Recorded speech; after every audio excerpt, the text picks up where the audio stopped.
Louvado seja o nome do Senhor. Meus irmãos, mais uma vez, eu tenho a honra de saudá-los com a graça e a paz do Senhor Jesus e convido a igreja para abrirmos juntos a nossa Bíblia na primeira carta de Paulo aos Coríntios. Primeira carta de Paulo aos Coríntios. E nós vamos ler no capítulo 6, versículo 12 ao 20. Para aqueles que nos visitam e que nos acompanham através do canal da nossa igreja, nós estamos numa série de mensagens expositivas na carta de Paulo aos Coríntios e já ministramos 15 pregações desde o primeiro capítulo, do primeiro versículo dessa carta, e hoje nós estaremos vendo aqui capítulo 6, verso 12 ao 20. O tema da mensagem desta noite será: o corpo é para o Senhor e o Senhor para o corpo. Então, nós vamos estar vendo aqui a palavra de Deus. 1 Coríntios 6, 12 a 20. Eu estou usando a King James atualizada. Então, vamos acompanhar aqui a palavra do Senhor. Se tiver alguém sem Bíblia do seu lado, compartilhe a sua Bíblia com essa pessoa, para que todos possam ter acesso ao texto sagrado. Diz assim, 1 Coríntios 6, 12 ao 20. Todas as coisas me são permitidas, mas nem todas são saudáveis.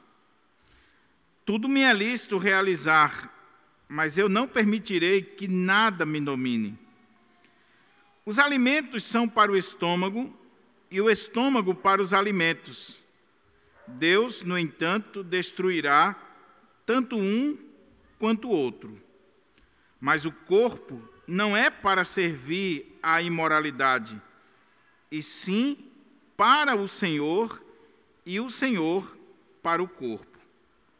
Por seu poder, Deus ressuscitou o Senhor, e igualmente nos ressuscitará. Não sabeis que os vossos corpos são membros de Cristo? Tomarei eu os membros de Cristo e os unirei a uma prostituta? De forma alguma. Ou não é de vosso conhecimento que quem se une a uma prostituta torna-se um corpo com ela? Porquanto está escrito: os dois serão uma só carne. Entretanto, aquele que se une ao Senhor é um só espírito com Ele. Fugi, portanto, da imoralidade sexual. Qualquer outro pecado que uma pessoa comete, fora do corpo os comete. Todavia, quem peca sexualmente, peca contra o seu próprio corpo. Ou ainda não entendeis que o vosso corpo é santuário do Espírito Santo, que habita em vós, o qual tendes da parte de Deus, e que não pertenceis a vós mesmos, pois fostes comprados por alto preço. Portanto, glorificai a Deus no vosso próprio corpo. Vamos orar mais uma vez ao Senhor, pedir ao Senhor que nos abra a porta à palavra, nos oriente, nos edifique em mais um momento de exposição da palavra de Deus. Curva a sua fronte e ore ao Senhor. Pai querido, mais uma vez estamos diante da Tua palavra viva, eficaz, mais penetrante e cortante do que qualquer espada afiada de dois gumes. Palavra que vai no mais profundo do nosso ser. Então, Senhor, eu quero te pedir que o Teu Espírito Santo, que inspirou esse texto, possa trazer luz à minha mente, discernimento ao meu coração, intrepidez à minha alma, para que eu possa ministrar esta palavra com fidelidade, na autoridade e no poder do Teu Espírito Santo, e aplicar essa palavra à minha vida e à vida da Tua igreja. Que haja salvação neste lugar, que haja libertação, cura, transformação para a glória do teu nome. É em Cristo Jesus que eu te oro, pedindo a iluminação necessária, que as palavras dos meus lábios e o meditar do meu coração sejam agradáveis na tua presença, ó Senhor, rocha minha e redentor meu. Amém. Amém. Mantenha a sua Bíblia aberta, por favor, para que a gente possa considerar esse texto e extrair dele as lições que são necessárias e importantes para as nossas vidas. O tema da mensagem, conforme nós já anunciamos, é: o corpo é para o Senhor e o Senhor para o corpo. Está claro aqui no texto, na perícope que nós acabamos de ler. Para a gente entender esse texto, 1 Coríntios 6, do 12 ao 20, a gente precisa destacar algumas coisas à guisa de introdução para ficar claro o texto à medida que formos lendo. Primeiro, esse texto aqui, ele faz parte do segundo bloco temático da carta. O primeiro bloco, os 4 primeiros capítulos, que tratava das divisões. O segundo bloco, capítulos 5 e 6, que trata da disciplina na igreja. Paulo, ele está tratando de assuntos que carecem de uma postura disciplinar da igreja. São 3 assuntos básicos. Primeiro assunto, o caso de incesto, que um jovem estava indo para a cama com a mulher do seu próprio pai. Ele tratou no capítulo 5. Segundo assunto, nós tratamos hoje pela manhã, capítulo 6, 1 a 11, irmãos levando outros irmãos da igreja para os tribunais pagãos, e Paulo tratou disso. E agora, capítulo 6, 12 ao 20, Paulo está tratando de um problema que, à luz do texto como um todo, nós percebemos que era frequente naquela comunidade, naquela igreja, e a carta como um todo vai deixar isso claro. Qual era o problema? Membros da igreja de Corinto, pessoas crentes em Jesus Cristo, mas que ainda estavam vivendo na prática da imoralidade. Ainda estava vivendo na prática de pecados sexuais terríveis. Não só aquele jovem do capítulo 5, que Paulo começou a falar sobre aquela imoralidade tal, que nem entre os pagãos ele tinha visto, mas outros membros da igreja de Corinto continuavam na prática da imoralidade.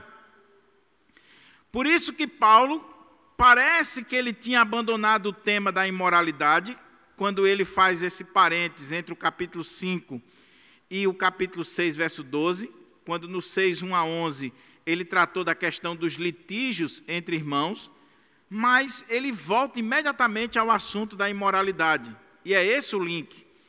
Ele tratou de uma imoralidade tal na igreja de Corinto no capítulo 5, abriu um parênteses, tratou das questões judiciais na igreja e volta a tratar do assunto de imoralidade sexual, problema de porneia na igreja de Corinto. Mas outra coisa que a gente precisa destacar para poder entender esse texto é o contexto da cidade de Corinto. Veja, eu já destaquei aqui, e eu não posso entrar em detalhes, é só você voltar às mensagens e ir lá, principalmente na primeira mensagem, mas eu já destaquei aqui como era a cidade de Corinto. Corinto era uma cidade importantíssima no contexto da época, uma cidade portuária, uma cidade que tinha 2 portos, isso era raro naquele contexto, uma cidade que tinha um fluxo de gente oriunda do mundo inteiro, havia um intercurso e um intercâmbio comercial muito grande na cidade de Corinto, e onde tem gente, tem riqueza, tem estrangeiros, tem tudo que uma cidade grande tem, existe também a prática de imoralidade. Então, Corinto era uma cidade promíscua. Havia gente de todo mundo indo e vindo na cidade de Corinto. riqueza muito grande naquela cidade, marinheiros vindo do mundo inteiro, e havia ali promiscuidade terrível.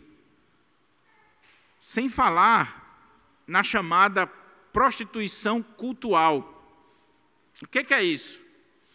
Em Corinto você tinha os templos religiosos em homenagem à deusa do amor, Afrodite, e a Apolo, que era o deus que era homenageado tendo em vista a beleza masculina. E o templo de Afrodite, dizem os estudiosos, que ficava no centro de Corinto, que era um monumento muito grande. Havia no templo de Afrodite, a deusa do amor, pelo menos 1000 prostitutas cultuais, ou seja, mulheres que se prostituíam, se vendiam para os visitantes, os turistas, e com isso estavam arrecadando dinheiro para o templo da deusa e também encenando aquelas festas ou costumes dos cultos que dizia respeito à fertilização da terra. Então, você tem ali essa prática de uma prostituição cultual. E muitos dos membros da igreja de Corinto vieram desse contexto, vieram desse mundão e dessas práticas religiosas que envolvia sexo, que envolvia promiscuidade, que envolvia relacionamento imoral. O problema é que alguns haviam deixado essas práticas e outros não. Alguns, quando se converteram, quando o evangelho chegou na vida deles, eles abandonaram completamente esses cultos, mas outros não. Eles continuavam, até por uma questão social, frequentando os templos pagãos. A gente vai ver isso mais claramente no capítulo 8, capítulo 9 e capítulo 10. Irmãos que saíram daquele mundão, mas por uma questão social, por uma questão de relacionamentos, por uma questão cultural, por uma mentalidade grega, ainda continuava frequentando os templos e as suas festas, os seus bacanais, as suas reuniões. E aí eles iam para os templos de Afrodite, de Apolo, outros e outros templos, ou para aquelas festas que aconteciam na cidade de Corinto, e lá eles comiam comida sacrificada aos ídolos, eles se embriagavam naquelas festas e depois eles estavam se deitando com as prostitutas sem nenhum problema. E no domingo estava na igreja, adorando o Senhor, participando da ceia, como se nada estivesse acontecendo. É claro que o que está por trás aqui é uma mentalidade grega, que a gente vai ver à medida que for expondo o texto. Porque os gregos, eles tinham uma coisa chamada dualismo. O que é o dualismo? Na filosofia grega, existia essa ideia dualística, ou seja, os gregos dividiam matéria e espírito, o corpo e a alma.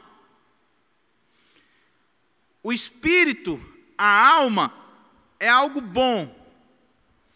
A matéria, o corpo, é algo ruim, é mau.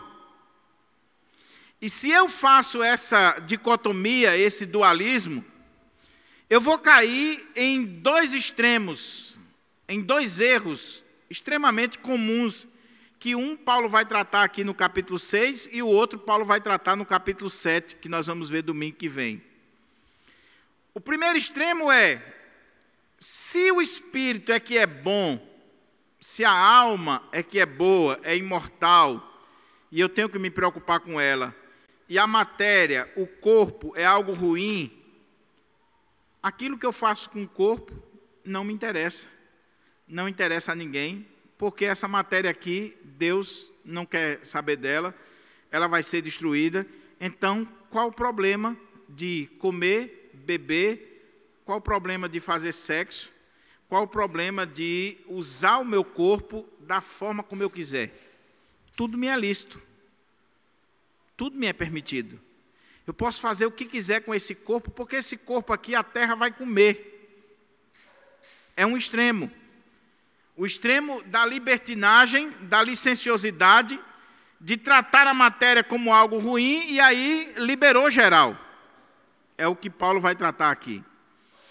O outro extremo dessa mentalidade grega é o ascetismo.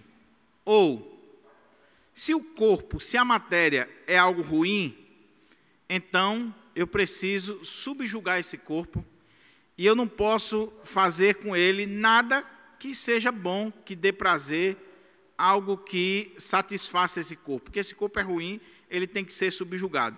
Então, tudo que for bom para o corpo, eu desprezo. E aí, no capítulo 7, havia um grupo na igreja, irmãos e irmãs, que estava caindo nesse outro extremo, ao ponto de casais, casados da igreja, dizer assim: nós não precisamos fazer sexo, porque sexo é coisa ruim, então não vamos se relacionar sexualmente. Vamos se dedicar à oração, à leitura da Bíblia, às coisas espirituais. Sexo é coisa ruim, é coisa da carne, é do corpo. Os dois extremos são errados e Paulo vai tratar sobre eles nesses 2 capítulos. Mas voltando aqui para o capítulo 6, versos 12 ao 20, então esse é o ponto. Havia uma mentalidade grega de que a carne, o corpo, é ruim. Os gregos chamavam o corpo de a prisão da alma ou o caixão da alma. Era essa a visão grega em relação ao corpo. E por último, para a gente poder ler o texto, é que a igreja de Corinto, e alguns estudiosos entendem que esse é o ponto fundamental, aprendeu do apóstolo Paulo que em Cristo nós somos livres. Lembra de Gálatas capítulo 5? Vocês já são livres em Cristo. Vocês já estão libertos em Cristo. Se eu sou salvo em Cristo, e se eu sou livre em Cristo, se eu sou salvo pela graça de Deus, não por aquilo que eu faço ou deixo de fazer, mas pela graça de Deus, então um grupo da igreja começou a pensar assim: se a salvação é pela graça, se eu sou livre em Cristo, o que eu faço com o meu corpo não tem problema algum. Qual o problema de se relacionar com a prostituta? Qual o problema de ir para uma festa mundana, beber até cair, comer comida sacrificada aos ídolos? Qual o problema de depois ficar com uma pessoa? Qual o problema? Era essa a situação. E se foi esse o fundamento, eles entenderam errado o apóstolo Paulo, porque a graça de Deus, a nossa liberdade em Cristo, não nos dá ocasião para pecar. Não nos dá. Então vamos olhar o texto e começar a tirar dele aqui algumas lições para a nossa vida. A primeira coisa que chama a atenção aqui é esse versículo 12. Esse texto aqui ele está dividido em 3 partes, do 12 ao 20, em 3 partes para a gente entender melhor. Primeiro, do 12 ao 14, do 15 até o 17 e 18 ao 20. E neste parágrafo, meus irmãos, Paulo vai mostrar o entendimento bíblico, teológico, paulino, que é inspirado pelo Espírito Santo a respeito do nosso corpo. Toda a teologia bíblica a respeito do corpo, Paulo vai trabalhar aqui, de forma inspirada pelo Espírito Santo. E a gente precisa olhar para esse texto para a gente não cair nos extremos, nem do liberou geral, nem tampouco do ascetismo, de privar o nosso corpo de coisas boas. Porque você pensa que essa questão ficou lá entre os gregos? Não, está entre nós. Tem crente que acha que o que ele faz com o corpo não tem problema nenhum, porque afinal de contas Deus só quer o coração, Deus só quer a alma, e aí a maneira como se veste, o que faz com o corpo não está nem aí. Ou tem aqueles que vão para o outro extremo de dizer assim, não, eu já sou crente em Jesus Cristo, já sou salvo em Jesus Cristo, então eu não posso mexer com nada para o corpo, eu tenho que me preocupar com minha alma. Esse corpo veio aqui, a terra vai comer. Você já viu gente dizendo isso? A gente precisa ver a teologia correta, bíblica, sobre o corpo. Então a primeira parte, verso 12 ao verso 14, vamos ler aqui para a gente ir internalizando. Diz assim, verso 12 ao 14. Todas as coisas me são permitidas, mas nem todas são saudáveis. Tudo me é lícito realizar, mas eu não permitirei que nada me domine. Os alimentos são para o estômago e o estômago para os alimentos.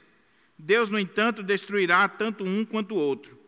Mas o corpo não é para servir à imoralidade, e sim para o Senhor, e o Senhor para o corpo. Por seu poder, Deus ressuscitou o Senhor, e igualmente nos ressuscitará. O que Paulo está dizendo aqui? Vamos procurar entender o texto. Primeira coisa que deve chamar a minha e a sua atenção, e eu sei que os irmãos aqui têm versões da Bíblia das mais diversas, mas se você tiver, por exemplo, com a NVI, com a NVT, outras versões mais modernas, ou a própria Nova Almeida atualizada, você vai ver que essa frasezinha, tudo me é lícito, ou tudo me é permitido, ela está entre aspas. Tem alguém aqui com a Bíblia com a versão assim? Aqui. Ela está entre aspas. Por quê? Porque esse slogan aqui não é Paulo falando. A ideia aqui é que essa frase é uma frase dos coríntios, dos irmãos de Corinto. Então, se você gosta de marcar sua Bíblia e estudar, você vai colocar entre aspas essa frasezinha aí. Tudo me é permitido, ou tudo me é lícito. Aqui na minha versão diz assim, todas as coisas me são permitidas. Então, bota entre aspas. A NVT, se eu não estou enganado, diz assim, vocês dizem, tudo me é permitido, ou tudo me é lícito. Ou seja, são os coríntios que estão falando. Eles estão dizendo, tudo me é lícito, ou todas as coisas me são permitidas. Aí Paulo diz assim, mas, olha o contraste, olha a adversativa aí, mas nem todas são saudáveis. Está dando para entender? Os coríntios estão dizendo assim, tudo me é lícito, tudo me é permitido. Aí Paulo diz, mas nem tudo convém. Nem tudo é saudável. Aí eles dizem assim, na minha versão aqui, todas as coisas me são permitidas. Aí Paulo diz, mas nem todas são saudáveis. Tudo me é lícito realizar, mas eu não permitirei que nada me domine. Esse é o slogan. E eu sei que você, se não ouviu, ou se você nunca pensou sobre isso, mas você precisa ver que é o que domina a cultura pós-moderna. Qual era o slogan dos crentes de Corinto que estavam vivendo no pecado? Paulo, tudo me é permitido. Se eu sou crente em Jesus e eu sou livre, eu sou livre. Tudo me é permitido, tudo me é lícito. Eu posso fazer o que eu quiser da minha vida. São eles falando. E Paulo não nega que tudo é permitido, tudo é lícito para o crente, mas ele diz assim, mas nem todas as coisas convêm, ou são saudáveis. Ele está dizendo, sim, igreja de Corinto, ou irmãos aí em Corinto, vocês estão dizendo que tudo lhes é permitido, mas eu digo para vocês que nem tudo convém, nem tudo é saudável. Há um limite. Segundo, tudo me é lícito realizar. Aí Paulo diz, mas eu não permitirei que nada me domine. Meus irmãos, isso aqui é muito sério, porque essa filosofia, ela não ficou lá no primeiro século. Ela chega nos nossos dias. É a filosofia hedonista, do prazer, de que, qual o problema? Se me dá prazer, se me satisfaz, se eu gosto, qual o problema, Paulo? Tudo me é permitido, tudo é lícito para mim. Se dá prazer, se eu gosto, qual o problema? Eu sou livre. Aí Paulo diz, duas coisas vocês têm que levar em consideração.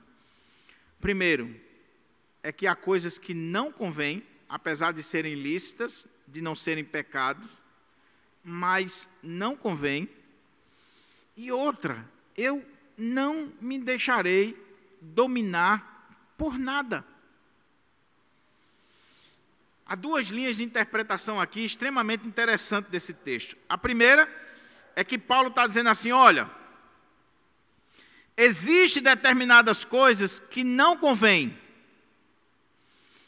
e eu não vou me permitir ser dominado por elas.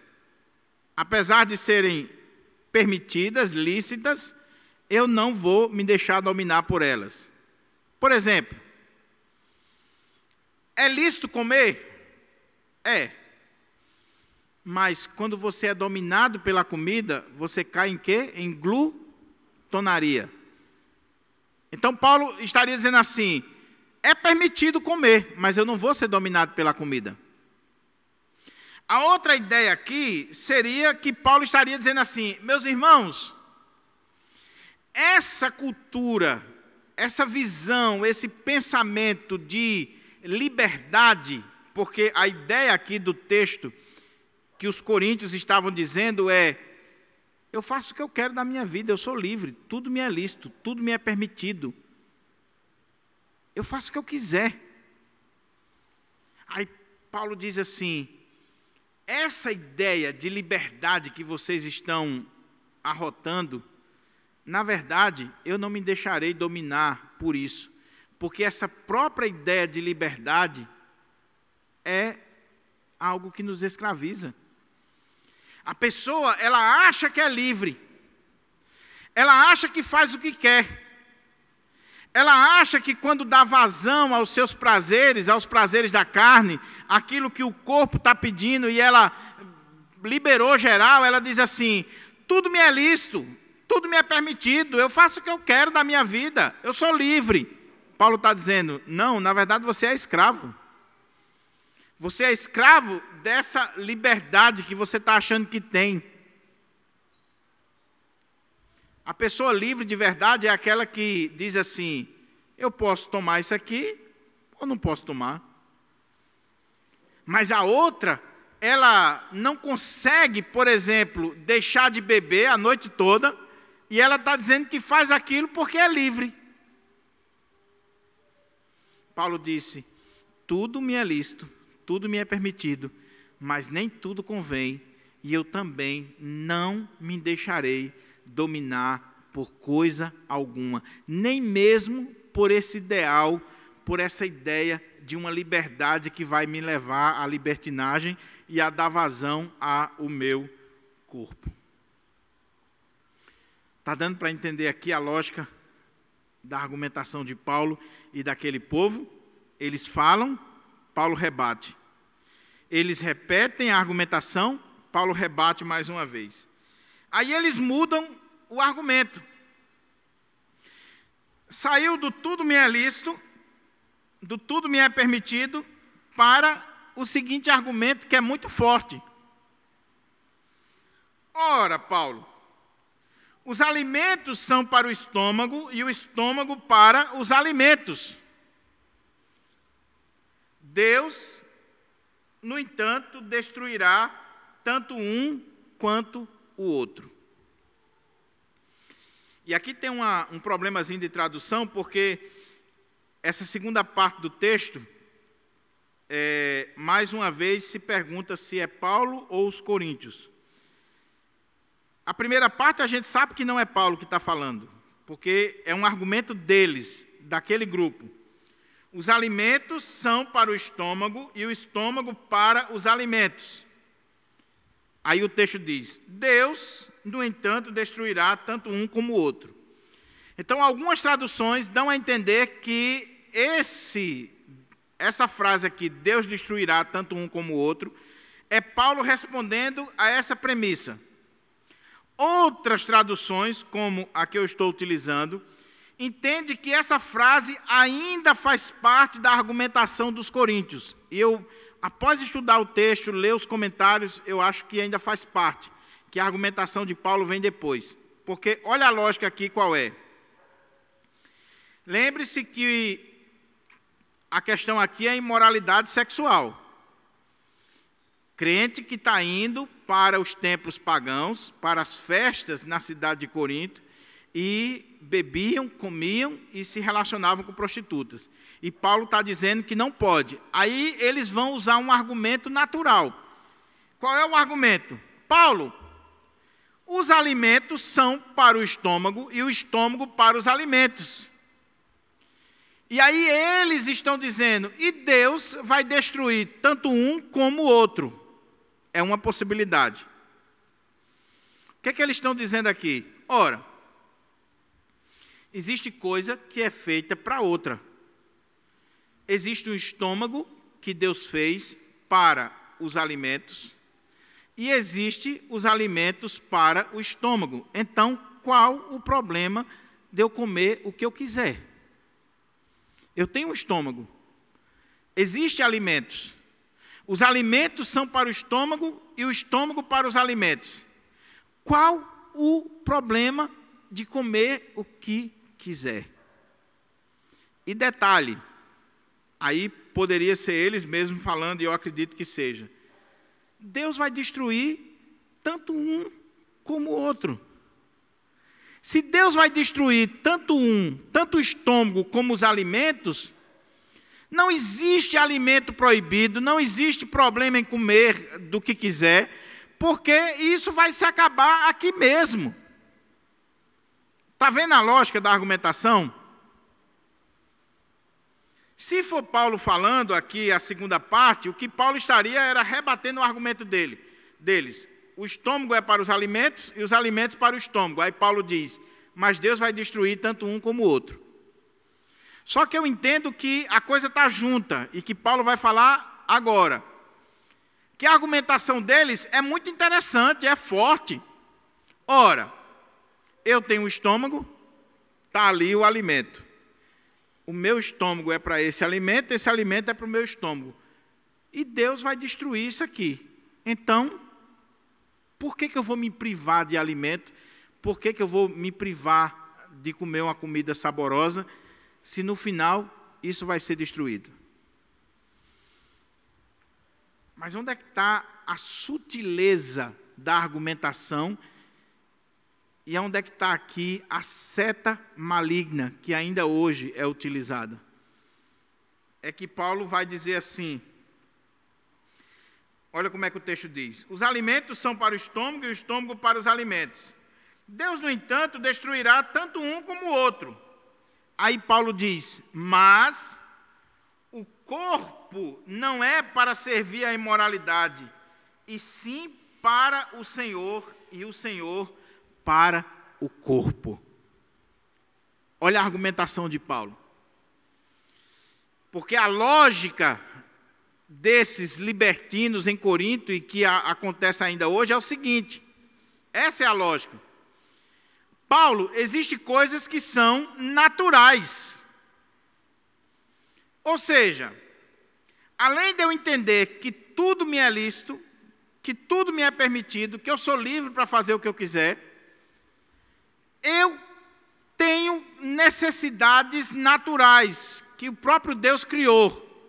Então eu tenho um estômago que necessita de alimento e existe alimento para o estômago. E aí a consequência lógica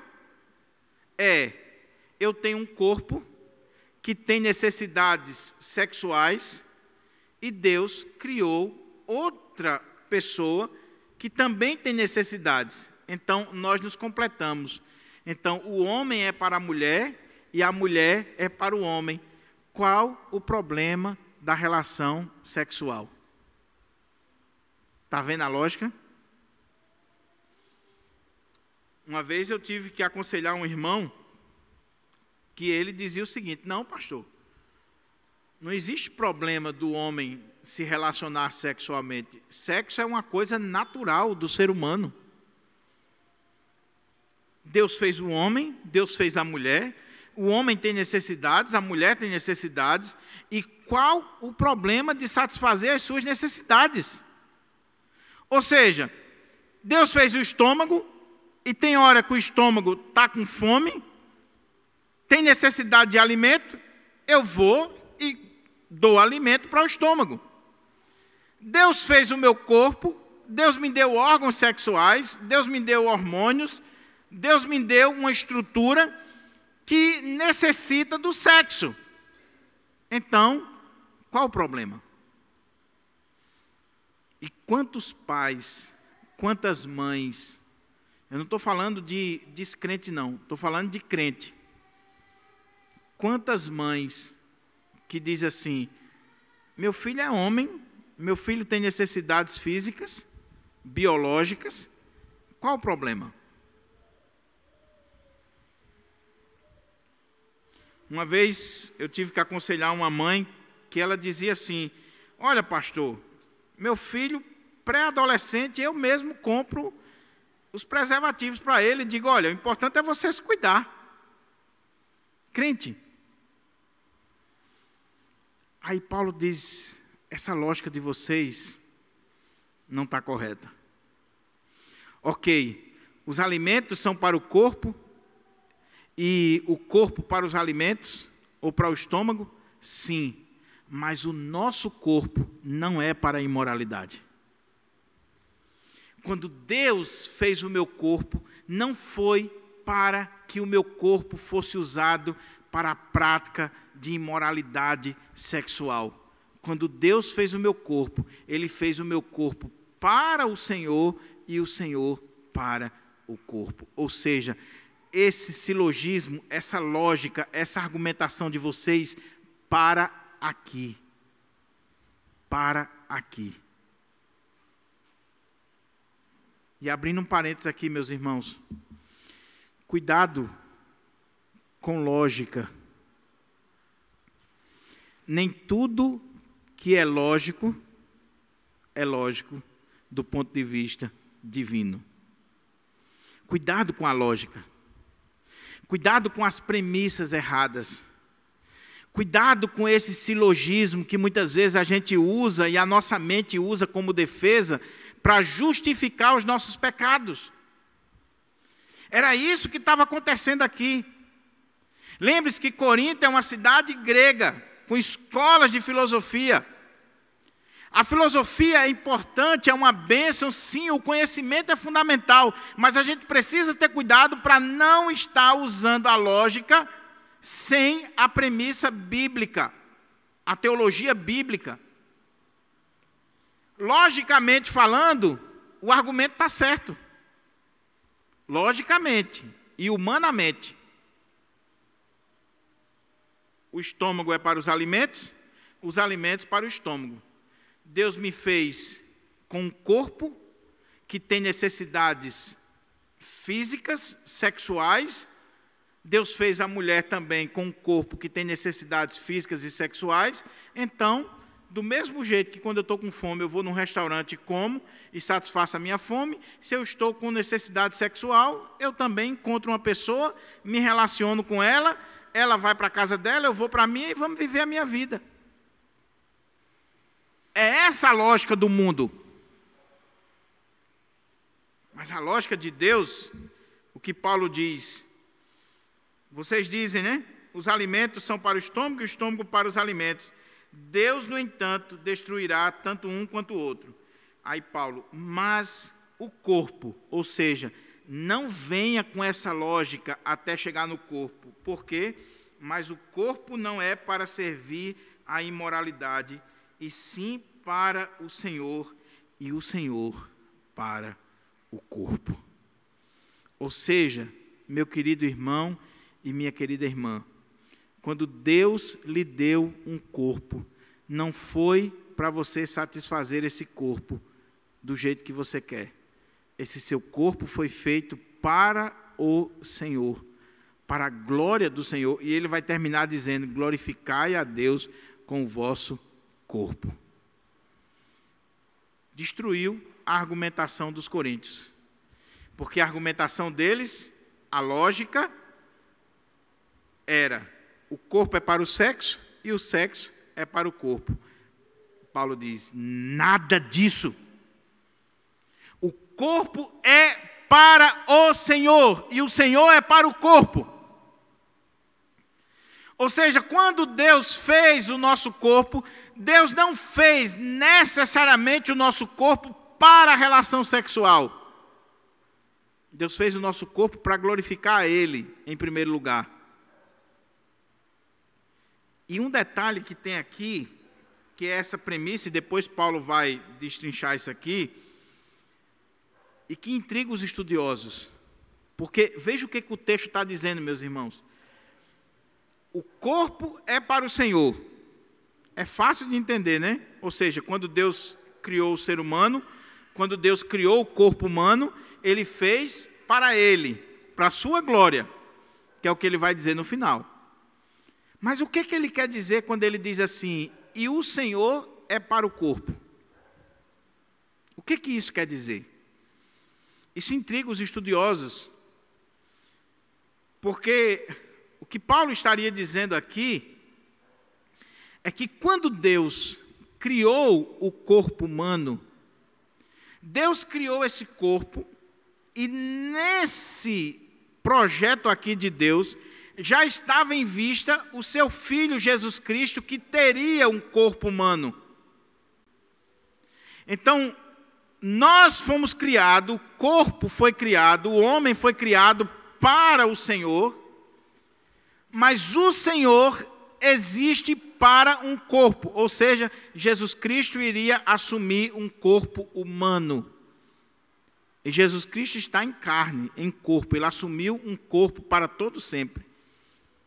É isso que Paulo quer dizer.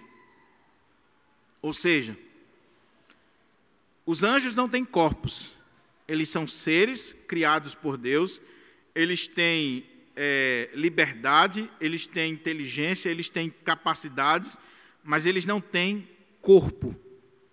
Mas o homem foi criado com um corpo. E esse corpo do homem foi criado para a glória de Deus.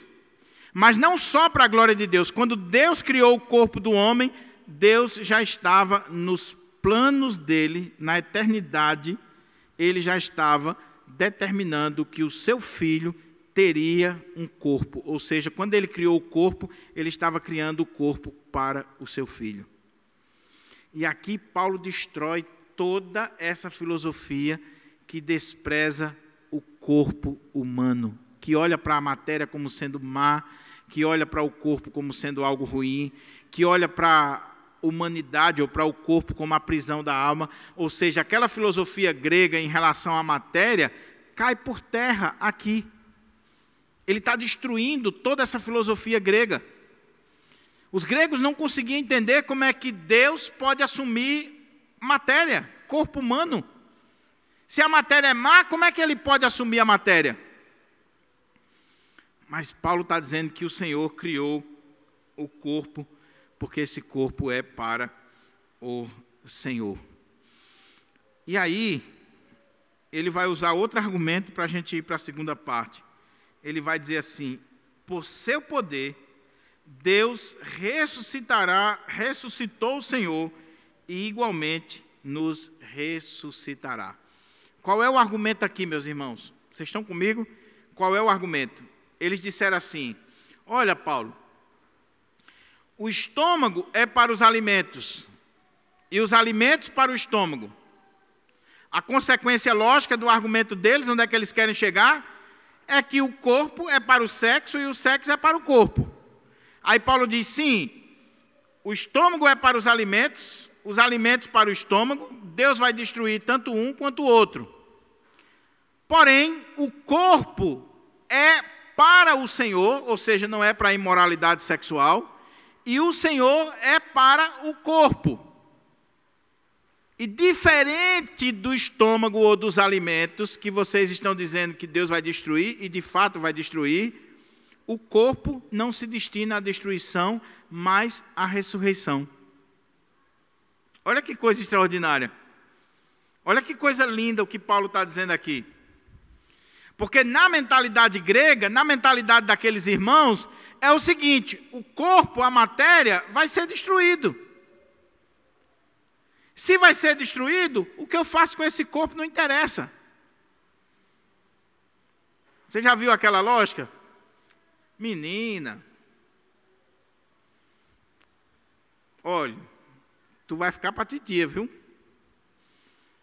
E outra coisa, a terra vai comer, viu? Se você não usar, a terra vai comer. E aí a pessoa, ela está usando uma mentalidade que não é bíblica, é grega, é mundana. Porque está dizendo assim, olha, a terra vai comer isso aqui, então o que eu faço com isso aqui, com o meu corpo, não tem problema nenhum. Então usa logo, meu irmão, porque a terra vai comer, vai ficar velho, vai cair, vai fazer isso, vai fazer aquilo. Aí a pessoa diz assim, é mesmo, viu? É mesmo, o tempo está passando, isso aqui é matéria mesmo, a terra vai comer, então vou liberar geral. Aí Paulo está dizendo, não. O corpo, quando foi criado, ele foi criado para o Senhor e o Senhor para o corpo, e assim como Deus ressuscitou Jesus, ele ressuscitou em quê? Em corpo, em carne. O corpo dele foi glorificado, sim, mas é o corpo de Jesus. Ele está em carne. Ele ressuscitou o Senhor em corpo e nos ressuscitará. Daí o credo apostólico diz o quê? Creio na ressurreição do corpo. A argumentação de Paulo é, não caia nessa de que a terra vai comer e por isso você tem que liberar geral para a sexualidade, porque Deus se importa tanto com o seu corpo não vai ser destruído eternamente, como o argumento anterior, que Deus resolveu ressuscitar Jesus Cristo em corpo e Ele vai ressuscitar você também, ou seja, nós estaremos para sempre reinando com o Senhor em corpo, alma e espírito. Isso aqui é muito sério, meus irmãos. Porque, sem querer, nós somos mais gregos do que cristãos. Nós somos mais filosóficos do que bíblicos. Porque a gente defende, por exemplo, e em parte está certo, a imortalidade da alma, a existência eterna da alma. Sim, meu irmão, mas não é só a alma que vai viver eternamente com o Senhor, não. É o meu corpo que vai ressuscitar. Então, Deus se importa com o meu corpo. Então, cuidado quando você está fazendo essa dicotomia ou esse dualismo entre alma e corpo, entre espírito e corpo. E aí a alma você valoriza, o corpo não. E a gente vai ter implicações disso lá na frente. Paulo está dizendo, cuidado com essa argumentação. Eu pergunto para você, meu querido irmão, minha querida irmã, será que mudou o argumento nos dias atuais? O homem não mudou, o homem é o mesmo. A lógica é a mesma. Como é que a turma aí defende a promiscuidade, a prostituição, o pecado rolando solto? Primeiro, eu sou livre, tudo me é permitido, tudo me é lícito, eu faço o que eu quiser da minha vida. Segundo, necessidade natural. Assim como eu tenho necessidade de alimento, eu tenho necessidade de sexo. Tenho culpa se Deus me fez assim, com necessidade? E é uma necessidade que eu não consigo não satisfazer, porque é algo natural. E tem mais um detalhe: isso tudo vai acabar mesmo. A terra vai comer, o tempo está passando, e eu preciso dar vazão aos desejos da minha carne. Paulo diz: não, cuidado com isso. Cuidado com essa mentalidade.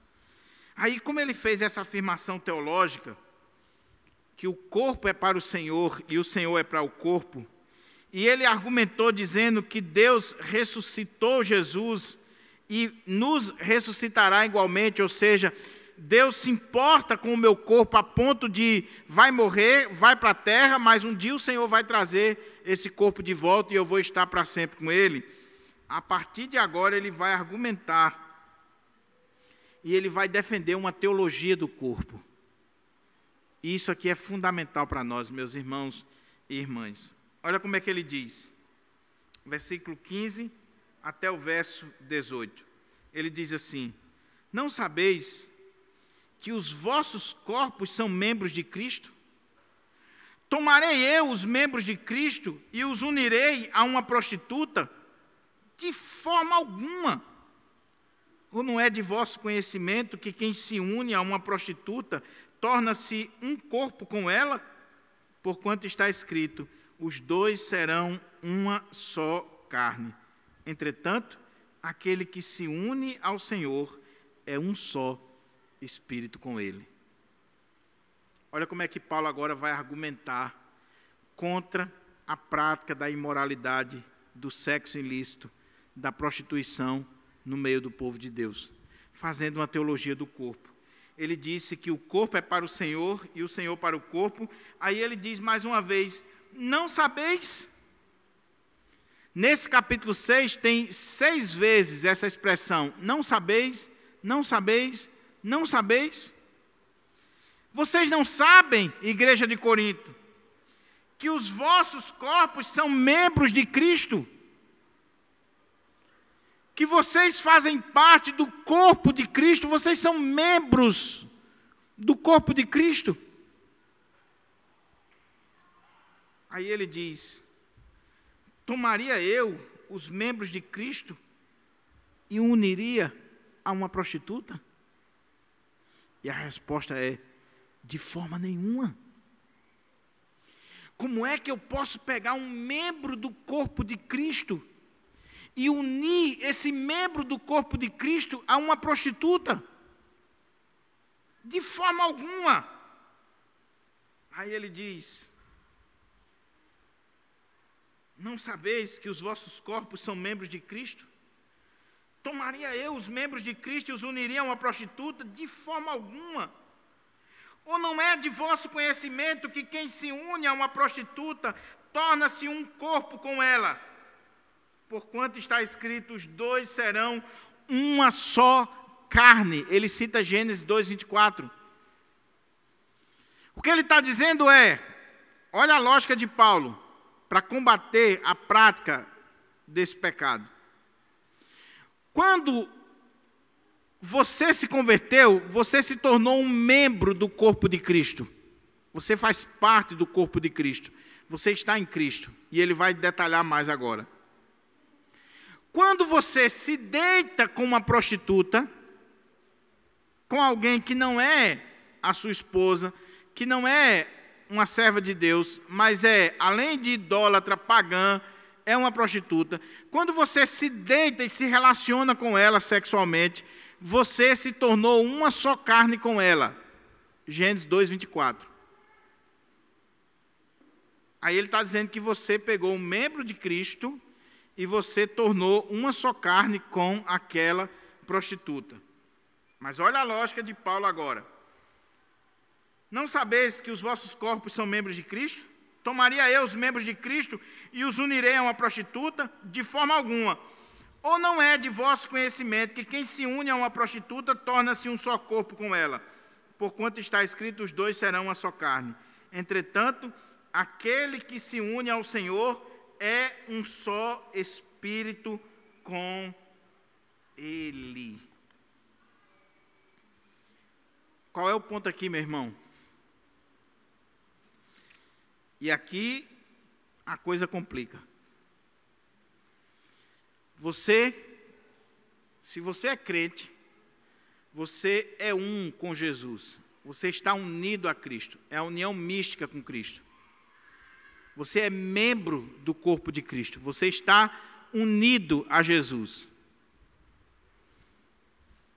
Só que você resolve se deitar com uma prostituta. Você se tornou um só corpo com ela. Qual é a consequência lógica que Paulo está dizendo? Você está levando Cristo para aquela relação. É como se Cristo estivesse se deitando com uma prostituta. Porque você está em Cristo, você é membro do corpo de Cristo, e na hora que você se deita com a prostituta, é como se Cristo, que está em você e você está nele, ele estivesse se deitando com aquela prostituta. É claro que muitos exegetas vão dizer que Paulo está usando aqui um exagero terrível, porque ou você está unido a Cristo ou você está unido a uma prostituta. As duas coisas não tem como acontecer, mas a imagem aqui é terrível.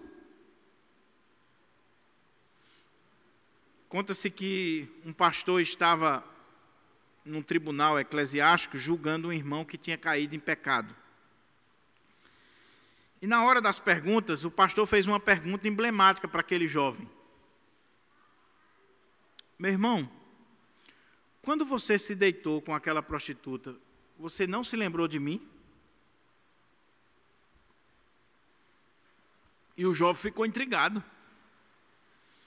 Ora, como é que eu ia me lembrar do senhor? Disse, meu irmão, nós somos um em Cristo. Nós pertencemos ao corpo de Cristo, nós somos membros do corpo de Cristo. E quando você foi e se deitou com aquela prostituta, você me levou para aquela relação. Porque nós somos membros do corpo de Cristo. Você está vendo como o pecado é sério? Que quando um membro cai, ele está levando a igreja com ele, porque nós somos um com ele. Mas não é só a igreja que ele está levando, não. O que Paulo está dizendo aqui é que, por ele estar unido a Cristo, ele está levando Cristo para aquela relação. E a pergunta de Paulo é, pegaria eu os membros de Cristo e uniria com a prostituta? Você consegue imaginar Jesus, o Filho de Deus, o Salvador, santo, puro, perfeito, indo para um templo pagão, ou para um motel, ou para uma festa promíscua, encher a cara e se deitar com prostitutas? Você consegue imaginar isso? Talvez você fique assim horrorizado, né?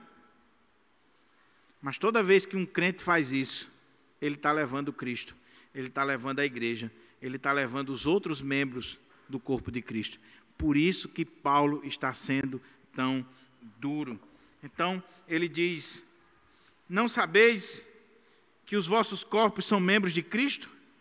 Tomarei eu os membros de Cristo e os unirei a uma prostituta? De forma alguma.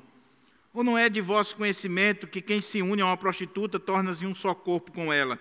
Porquanto está escrito, os dois serão uma só carne.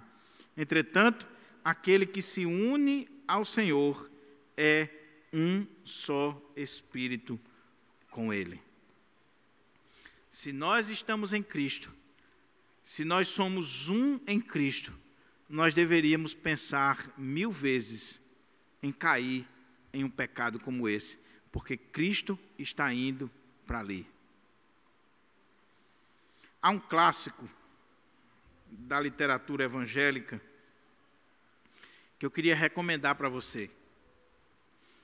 Em seus passos, o que faria Jesus? Esse livro é um livro que todo crente precisaria ler. Tem gente que critica alguns exageros, algumas coisas, mas a lógica do livro é fundamental. A lógica do livro é o seguinte: se Jesus estivesse aqui hoje, na sua pele, ele faria o que você está fazendo? Toda vez que você for fazer alguma coisa, pergunte, se Jesus estivesse aqui, ele faria isso? Você vai sentar para assistir a televisão, um filme, uma série na Netflix. Você consegue imaginar Jesus assistindo aquela série? Se você não consegue, você não deveria assistir.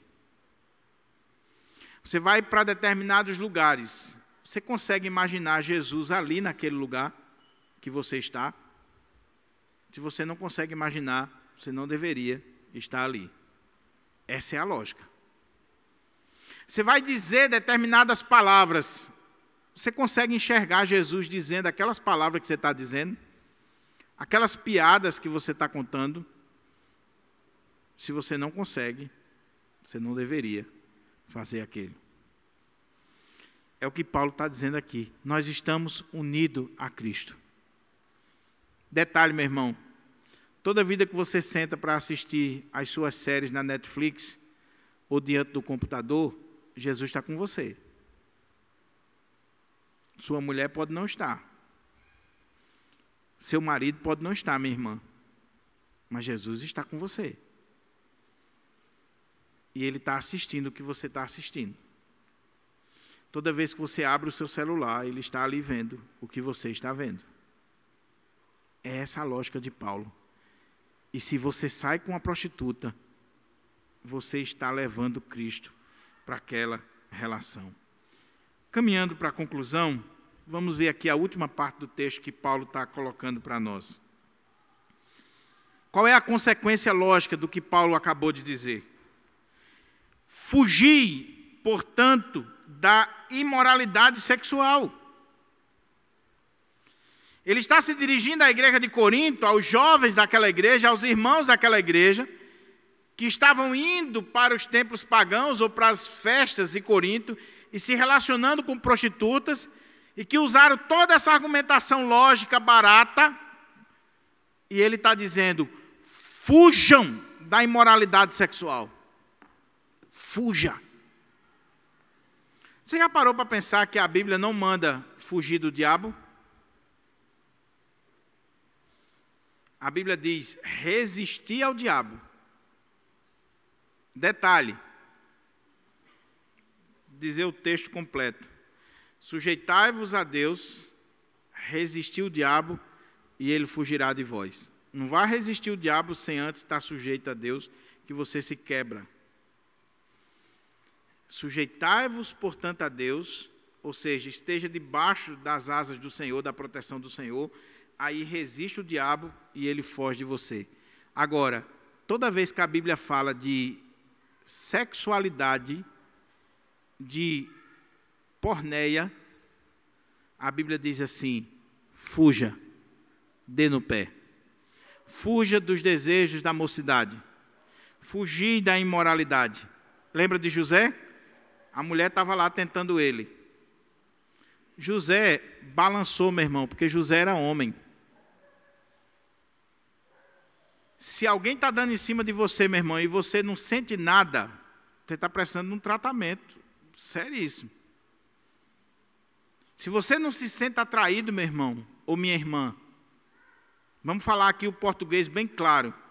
Se o seu corpo não tem esse tipo de atração, você está precisando de um tratamento aí seríssimo espiritual. Não, mas eu sou cheia do Espírito Santo. Eu sou uma mulher de Deus. Eu sou isso, eu sou aquilo. Eu quero ver. E vai brincando com isso aí.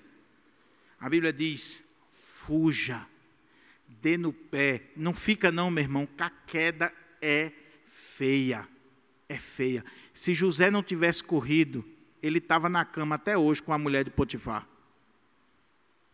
A não ser que ele tivesse uns problemazinhos que você sabe. Fuja da imoralidade. Fuja desse pecado.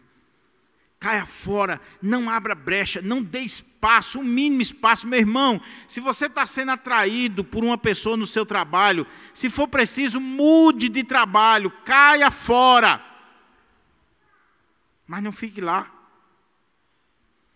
Uma vez eu vi um pastor que contou o seguinte: ele estava se atraindo por uma colega de trabalho. E ele chegou e pediu as contas. Se eu prefiro sair do trabalho do que cair. Mas deixa eu contar uma historinha aqui, só para você entender o que eu quero dizer. Falar de pastores, né? Porque os membros em si, o pessoal já fala muito. Falar de pastores. Para você entender o que é carne e o que é que Paulo está dizendo aqui. Diz que um grupo de pastores resolveu fazer um retiro espiritual para buscar o Senhor, jejuar, orar, se consagrar. E aí chegaram à conclusão: vamos fazer o retiro agora. Se é um retiro de consagração espiritual, não pode levar mulher. Nós vamos só orar, se consagrar, ler a Bíblia, só vai ter homem. Não, mas quem vai cozinhar? Não, mas tem fulano que cozinha, tem... Não. Os homens vão para se consagrar. Então, aí disseram assim: vamos fazer o seguinte, vamos levar fulana, porque não é possível que alguém vá se atrair por fulana. A irmãzinha era um trem virado. Era uma briga de foice no escuro. E aí todo mundo chegou à conclusão que não se atrairia pela irmãzinha de forma alguma. Despenteada, toda feia, fedorenta. Fulana, ninguém vai se atrair. Aí foram para o retiro. Uma semana, glória a Deus, aleluia, todo mundo nas nuvens, bênção. 15 dias, era para ser 2 meses. 15 dias, um pastor chegou para o outro e disse assim: estou indo embora. Aí disse: por que 15 dias? Estou indo embora. Some! O retiro agora que está ficando bom, nós estamos consagrando, Deus está falando no nosso coração. Disse: não, estou indo embora. Disse: por quê? Disse: fulana já está ficando bonita demais para mim. É bom eu ir embora antes dela virar uma Miss Universo. É carne, meu irmão. É carne, minha irmã. Só que Paulo disse: fuja, caia fora. Está sendo tentado? Caia fora. Por quê? Ele conclui: fugir, portanto, da imoralidade sexual. Qualquer outro pecado que uma pessoa comete, fora do corpo os comete. Todavia, quem peca sexualmente, peca contra o seu próprio corpo. Olha que coisa séria. Existe algo de muito peso na questão do pecado sexual. E Paulo está dizendo que qualquer outro pecado, não é que os outros pecados a gente possa relativizar, não. Eles são sérios, mas o pecado sexual ele é muito sério porque eu peco contra o meu corpo e eu peco contra a igreja de Deus, contra o próprio Senhor Jesus. Por isso que eu tenho que fugir desse pecado. Aí ele vai caminhar para a conclusão com mais teologia. Aí ele diz: ou ainda não entendeis que o vosso corpo é o santuário do Espírito Santo que habita em vós, o qual tendes da parte de Deus e que não pertenceis a vós mesmos? Veja, meus irmãos, a argumentação de Paulo para destruir aquela lógica maligna dos coríntios. Porque qual é a lógica que ainda se utiliza hoje? E que você, mesmo sendo crente, se você não tiver um conhecimento bíblico, você pode defender. O corpo é meu, pastor. Eu faço o que eu quero com o meu corpo. Não é essa a lógica para defender o aborto? Inclusive uma lógica, meu Deus do céu. O corpo é meu corpo, minhas leis. Eu faço o que eu quero com o meu corpo. Detalhe, o corpo da criança que está no ventre é dela, não é seu. Ali não é um prolongamento da mãe, ali é um ser, um indivíduo. Ali, e o direito dela? E o direito dela? Mas a lógica é essa: o corpo é meu, eu faço o que eu quero com o meu corpo. Eu me relaciono com quem eu quiser, porque o corpo é meu, o pastor não manda de mim, pai não manda de mim, ninguém, eu faço o que eu quero. Aí Paulo diz: não sabeis vós que os vossos corpos são santuário do Espírito Santo, que o Espírito habita em vós e que vocês não são de vocês mesmos, mas vocês foram comprados. O corpo de vocês não pertence mais a vocês, foi comprado pelo sangue do Senhor Jesus Cristo. Então esse corpo não é seu, meu irmão, você não pode fazer o que quer com esse corpo, porque esse corpo é de Jesus Cristo, Ele comprou com o seu sangue.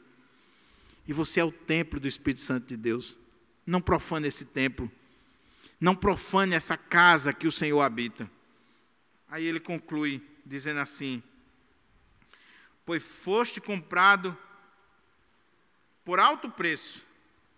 Portanto, aí ele dá uma ordem: glorificai a Deus com o vosso próprio corpo. É interessante que nas igrejas evangélicas, glorificar a Deus com o corpo é fazer coreografia evangélica, trenzinho de Jesus, pular para a glória de Deus. Glorificar a Deus com o corpo aqui é o quê, irmãos, dentro do contexto? Fugir da imoralidade. Glorificar a Deus com o corpo aqui não é criar grupo de gestos na igreja, não. Glorificar a Deus com o corpo, que Paulo está dizendo aqui, é fuja da imoralidade, da prostituição, da impureza, desses pecados. Fuja, caia fora, não pratique isso. Eu quero só fazer algumas aplicações e nós estaremos orando, concluindo a mensagem. Primeira aplicação que eu quero fazer, meu irmão e minha irmã: cuidado com a mentalidade mundana. Cuidado para você não estar sendo influenciado pela filosofia deste mundo, pela cultura deste mundo que nós estamos inseridos. Por que esses crentes de Corinto estavam vivendo assim? Por causa da mentalidade grega, da cultura que eles estavam vivendo, que estava fazendo a cabeça deles. Irmão, não existe neutralidade no mundo, não existe.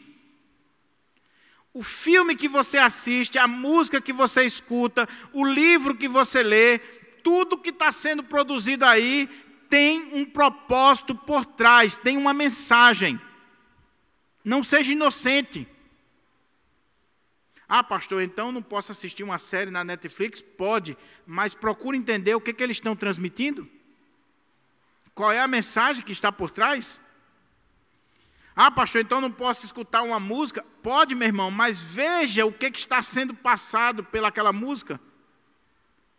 Aquele livro que você está lendo, a cultura que está sendo transmitida para você, as informações que estão chegando até você, elas não são neutras, elas doutrinam você, elas mudam a sua mentalidade, a sua maneira de ser.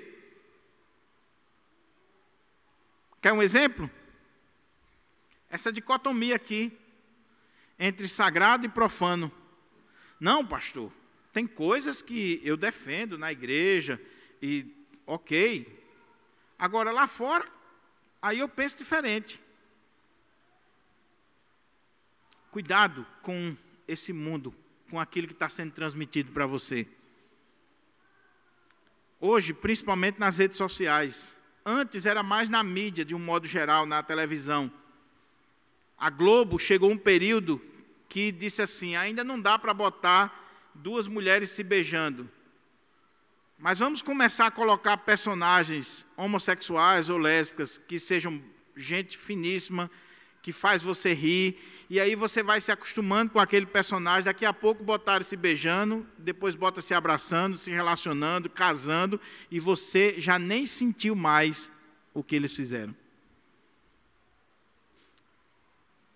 Você já viu crente assistindo novela e defendendo uma relação promíscua? O cara é casado com a outra, mas ele conheceu uma menina mais nova, a mulher dele não presta, e ele vai se relacionar com a amante. E está lá a irmãzinha cheia do Espírito Santo dizendo assim: olha, vai dar certo, vai dar certo.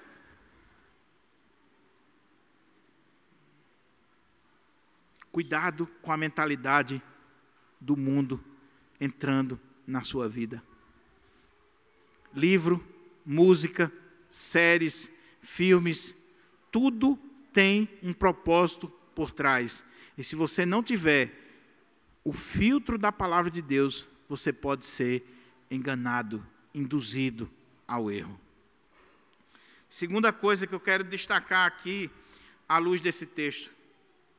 Meu querido irmão e minha querida irmã, nós precisamos ter muito cuidado para que a gente não caia nessa dicotomia de valorizar as coisas da alma ou do espírito e desprezar as coisas do corpo. Nem um extremo, nem outro. Tem crente que só pensa no espírito, só pensa nas coisas espirituais. Não, irmão. Nós somos corpo. E como corpo, a gente tem necessidade de alimento, a gente tem necessidade de sono, a gente tem necessidades sexuais. Tem. Então, não tem nenhum problema você desfrutar das coisas boas para o seu corpo. Nenhum problema. Não está se aguentando mais não, meu irmão, minha irmã? Está subindo nas paredes? Case. Case. Qual o problema de casar? Sabe qual é a dificuldade? É porque hoje, para casar, tem que ter carro, casa, isso, aquilo, outro. Aí o namoro vai ficando cada vez mais tempo, né? E cá entre nós, um namoricozinho de 10 anos, você quer enganar quem? A cereja do bolo já foi embora há muito tempo. Já foi embora. Os namoros de hoje, que o cara dorme na casa da menina, viajam junto, dorme em hotel junto. Meu irmão,